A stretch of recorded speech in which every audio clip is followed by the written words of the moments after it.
This is Dan Byram with Loading from Loops podcast, and today we have Bill Richardson with a street story for us. Bill, this is going back to the days of working undercover, drug raids, that kind of thing, and things don't always go as planned, do they? No, they don't, and you know things change in a minute. And back in the day before you had to have a SWAT team, and you had to have a command team, and you had to have air support, and you had to have tech comm, and you had to have a drone to do search warrants. We did our own search warrants. You remember? Oh yeah. And so one night I got some information from an informant that I hadn't established as reliable yet. So that necessitated me making him reliable, and that took hours. So, I rounded up the posse. The information was that there's this member of one of the big outlaw motorcycle gangs in Arizona had a sawed-off shotgun and a quantity of heroin. So we got the warrant signed just before we'd have to get authorization for a nighttime warrant. We go out to the house. We got a team in the back, got a team in the front. I'm in the front. The door belongs to me, my case. So guns drawn, everybody's ready to go. Knock on the door. Police, search warrant, count the appropriate number of times to 10 or whatever we did. And I kicked the door. And I kicked right to the side of the doorknob. And when I did that, my foot went through the door. So I'm hanging there in midair, dancing around on one foot with my foot stuck through the door. I can't pull it out. And the guys with me on the entry team are laughing their asses off. I mean, they are like, and I'm saying, pull me out. And they were in hysterics. So I'm carrying a 45 in 1911. I take the safety off. I got it pointed at the door. I'm yelling, pull me out of the door, pull me out of the door.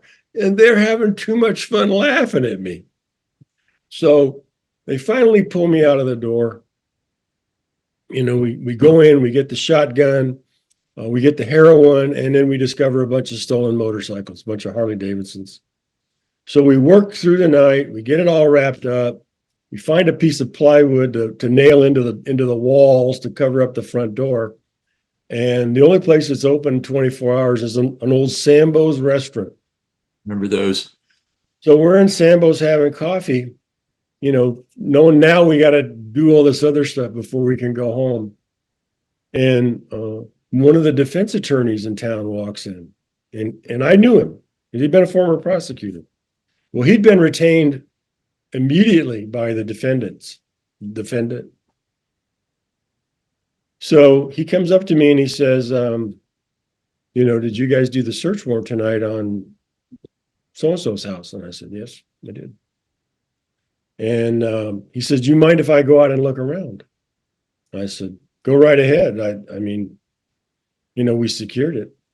And he kind of looked at me like he's waiting for me to offer the key to the door. I said, I've got the key to the front door. And I pause. He's waiting for me to offer. I said, would you like it? He said, that'd be great. He's elated. I slipped off my boot. I pulled my boot from out underneath the table and I threw it at him. I said, it works like dynamite on the front door. You couldn't do that today. That's the true art of police work. Couldn't do it today. We can't do that now. Oh, and it was just one of those things that, and he had this sort of, just been humped look on his face and, drops my boot and turns around and walks away. So it was one of the fun things that we could do. I'm lucky I didn't get shot. Yeah. That's a cause to celebrate. Yeah. And then fun with the defense attorney. It made it okay. Yeah, it's fine. And everybody gave as good as they got, Yeah, it was good. And it was a righteous world. His client was convicted, so that's okay. Love it. All right. Well, thanks, Bill. I appreciate the story. You're welcome. Call Okay.